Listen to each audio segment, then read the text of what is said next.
Bien-aimés frères et sœurs, vous connaîtrez la vérité et la vérité vous affranchira. Ça, c'est pas moi qui le dis, c'est la Bible qui le dit. Mais moi, je vous dis mieux. Vous connaîtrez la vérité historique, notamment celle de vos ancêtres kémites, et vous aurez une vision globale de ce que c'est que la vraie souveraineté politique. J'ajoute, vous reviendrez à la spiritualité africaine ancestrale et vous comprendrez les enjeux de l'indépendance économique. Et pour terminer, vous accepterez votre identité culturelle kémite et vous obtiendrez deux choses. La première, c'est la paix. La seconde, c'est le développement, à une condition. L'unité de toute l'Afrique noire, l'unité de tous les Noirs du monde entier. Otep à tous, bienvenue sur la chaîne des panafricanistes par essence, par conviction et par excellence. Celle des citoyens kémites par nécessité et obligation de combat. Nous sommes une chaîne qui n'est guidée que par nos ancêtres, et rien que par les ancêtres qui appartiennent à l'égrégore du monde noir. Par conséquent, nous ne croyons en aucun Dieu venu de l'étranger. Toutefois, cette vidéo n'est aucunement destinée à inciter à la haine ou à la violence, car nous menons un combat qui est d'abord et avant tout spirituel, intellectuel et démocratique. Ensuite, il est politique, géopolitique et géostratégique. Contre l'impérialisme, le colonialisme, le néocolonialisme et l'endocolonat, qui sont tous qualifiés de crimes contre l'humanité. Nous menons ce combat sur la base du principe fondamental que nous avons hérité de nos ancêtres kémites, qui est celui de la Mahat, c'est-à-dire solidarité, vérité et justice. Vous êtes donc en droit de connaître la vérité, et nous avons l'obligation de vous dire la vérité, rien que la vérité, afin que justice soit rendue au continent africain. Et ça, c'est notre modeste contribution dans cette noble lutte en faveur de la souveraineté, la dignité, la solidarité et l'unité africaine. C'est exactement ça que nous appelons le panafricanisme. Bien-aimés frères et sœurs, le président Biden, en allant en Pologne, est passé par Kiev pour rencontrer Zelensky. Le président américain on dit qu'il a fait une surprise. Moi, je n'y crois pas. Parce que de toutes les façons, comme disait Poutine, c'est l'empire du mensonge. Je pense que c'est un voyage qui avait été prévu et que, bon, on ne voulait pas que les gens puissent savoir qu'il fait ce déplacement. Parce que peut-être qu'on pouvait attenter à sa vie ou quelque chose de ce genre. Mais il faut dire une chose. Et c'est la question que je me suis posée et que je vous pose aussi. Qu'est-ce qu'il va faire en Ukraine au moment où on sait tous, les experts américains, les généraux américains, pas les hommes politiques, les généraux américains savent, et ils le disent ouvertement, qu'il est impossible pour l'Ukraine de gagner cette guerre. Il est impossible donc pour l'OTAN de gagner cette guerre, à moins que l'OTAN rentre directement en guerre contre la Russie, au lieu de faire une guerre par proxy. Vous voyez, donc si c'est une guerre proxy, bon, là, je pense que la donne peut peut-être, je dis bien peut-être changer. Mais là, on va vers une escalade qui nous amène directement vers une troisième guerre mondiale, ce que personne ne souhaite, ni Poutine, ni Joe Biden qui gouverne l'Europe, qui est le patron de l'OTAN et des pays de l'Occident. Donc, que va-t-il faire? Il arrive avec une enveloppe de 500 millions en plus. Mais nous avons vu tout dernièrement la chaîne LCI, qui est la plus grande chaîne de propagande concernant cette guerre, qui ment alors sur toute la ligne.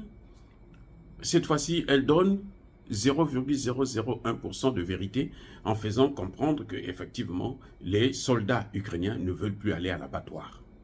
Parce qu'ils savent qu'ils ne sont pas aussi armés, la puissance de feu est du côté russe, et qu'ils ne peuvent pas continuer à faire cette guerre, c'est inutile, puisqu'ils partent maintenant juste pour ramasser les cadavres et les blessés, ça n'a aucun sens.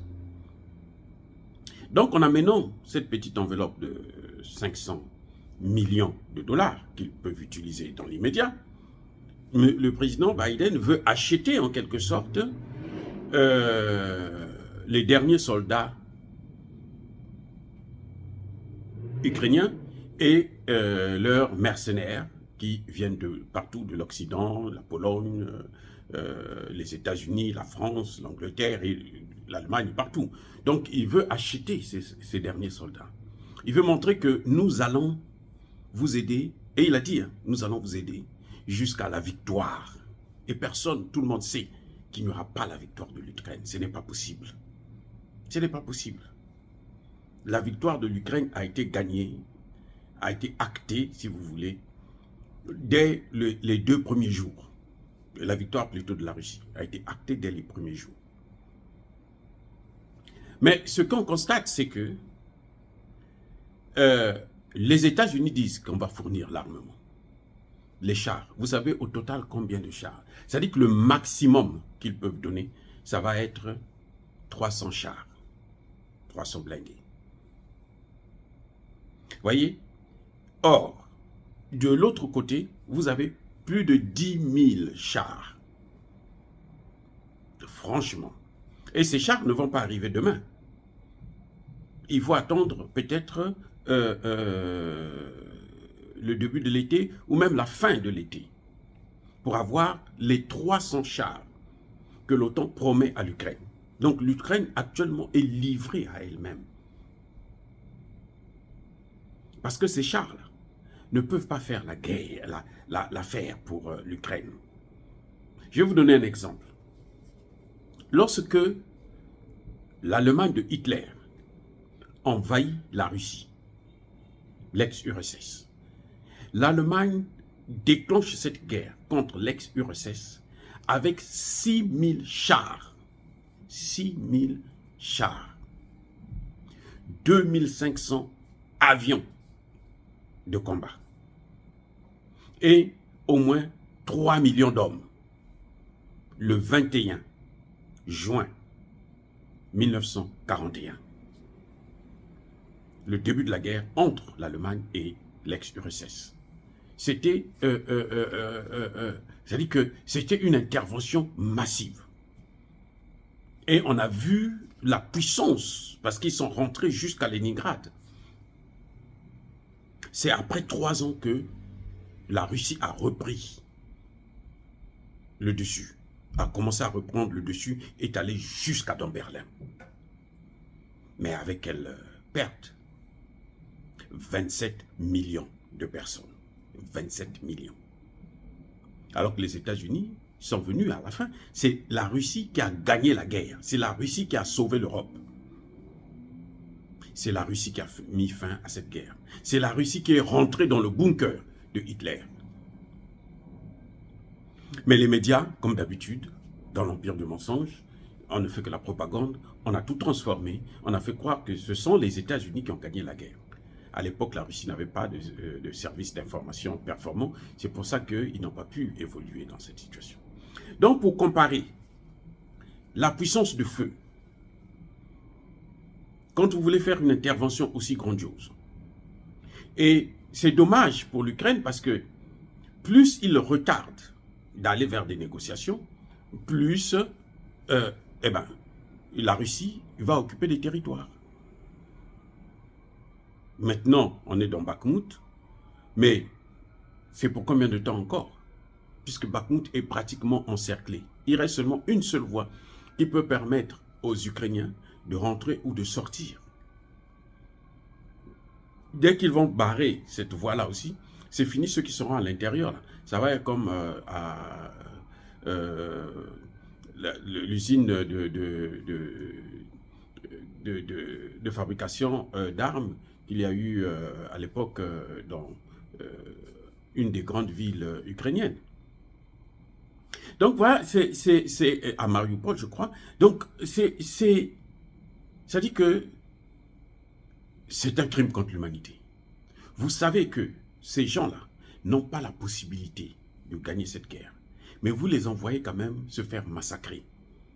C'est grave ce qui est en train de se passer. C'est grave. Vous leur donnez l'espoir.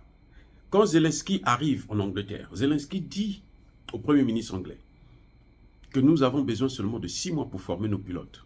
Donc préparez-nous déjà des avions. Vous savez ce que le Premier ministre dit?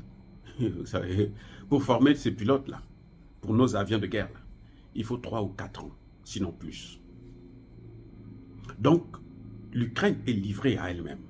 L'Ukraine continue à faire cette guerre parce qu'elle gagne, les dirigeants gagnent de l'argent. C'est-à-dire qu'ils sont en train de sacrifier un peuple. Ils sont en train de sacrifier un peuple. La Bible est claire. La Bible dit très bien. Et quand vous ne pouvez pas combattre l'ennemi, vous savez qu'il est plus fort que vous.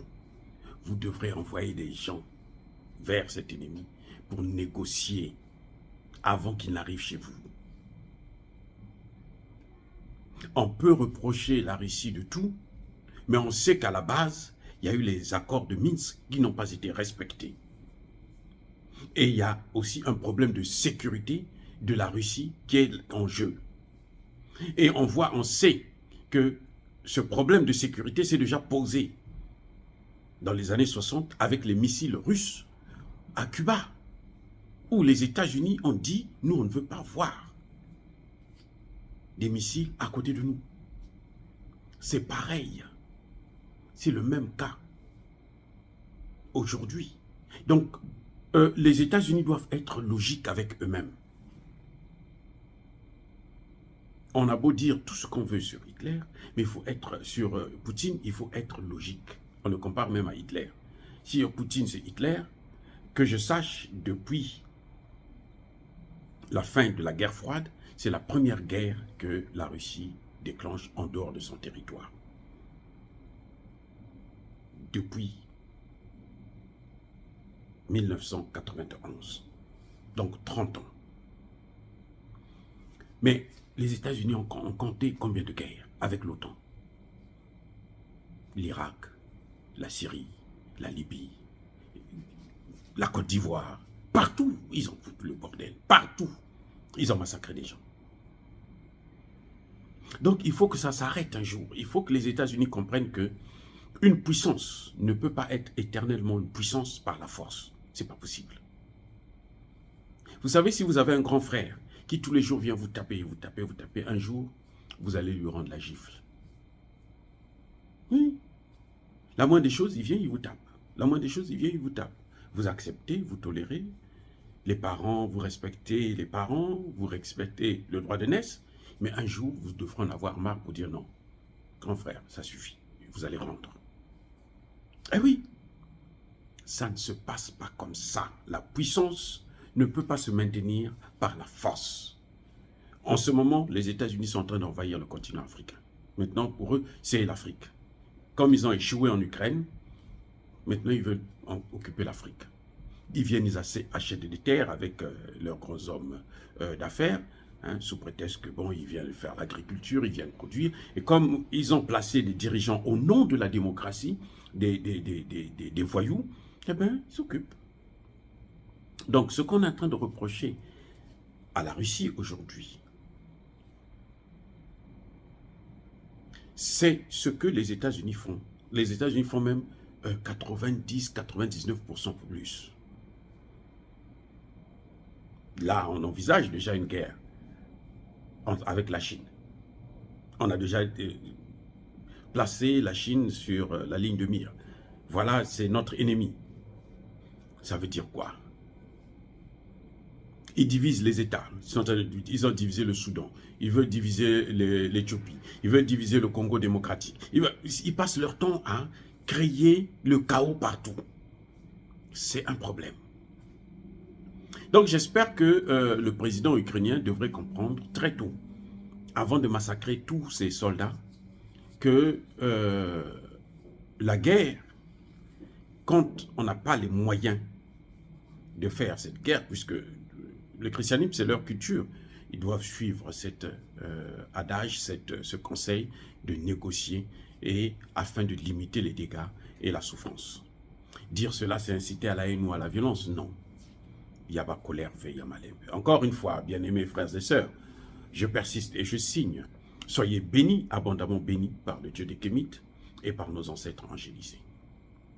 Mais que tous ceux qui persécutent le continent africain, tous ceux qui le déstabilisent et le pillent, qu'ils soient maudits, qu'ils soient punis, qu'ils soient neutralisés, foudroyés par le Dieu des Kémites et par nos ancêtres angélisés.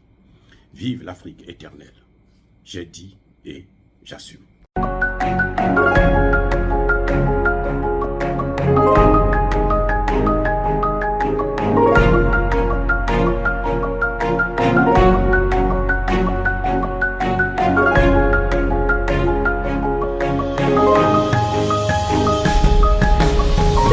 Eux, ils marchent par la foi et non par la vue. Mais moi, je vous conseille vivement de marcher par la connaissance scientifique et historique, notamment celle de nos ancêtres kémites, par les 5 sens et par l'intelligence. Abou Abia.